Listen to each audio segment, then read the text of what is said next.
السلام عليكم ورحمة الله وبركاته أصدقائي، مرحبا بكم في القناة ديالكم. كنتمنى كل شيء يكون بخير. اليوم إن شاء الله غادي نتعرفوا على التوقيت والموعد ديال المباراة غتجمع بين المنتخب الوطني المغربي والمنتخب الجزائري لأقل من 17 سنة برسم دورة اتحاد شمال إفريقيا لمواليد 2007 2008.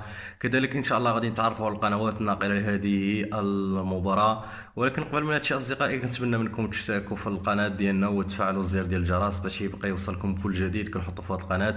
كذلك أتمنى ألا تبخلوا علينا بزر اللايك. إذا أصدقائي، سيواجه المنتخب الوطني المغربي لأقل من 17 سنة ناظرة منتخب الجزائر برسم الجولة الأولى من دورة اتحاد شمال إفريقيا لمواليد 2007 2008 التي ستقام بالجزائر، وسيشارك فيها كل من المنتخب المغربي ومنتخب الجزائر ومنتخب تونس وليبيا ومصر. وستقام المسابقة على شكل بطولة مصغرة تتكون من 5 جولات، سيتوج على إثرها صاحب المرتبة الأولى بلقب البطولة. إذن أصدقائي، ستجمع المباراة الأولى منتخب تونس ومنتخب مصر، المباراة التي ستلعب على الساعة 3 من هذا اليوم، يوم 18 أبريل، على الساعة 3 بتوقيت المغرب والجزائر وتونس.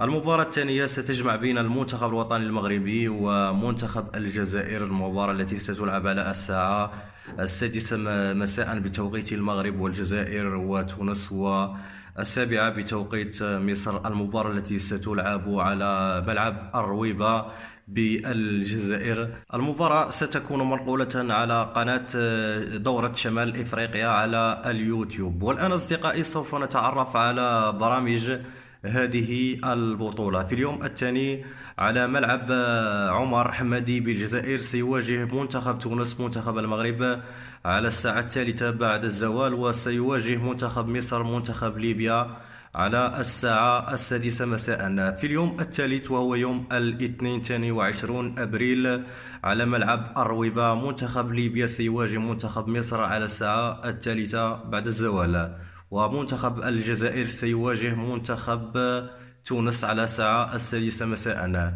في اليوم الرابع وهو الأربعاء 24 أبريل على ملعب عمر حمادي ليبيا ستواجه الجزائر على الساعة 3 بعد الزوال، والمباراة الثانية سيواجه فيها منتخب المغرب منتخب مصر على الساعة 6 مساء.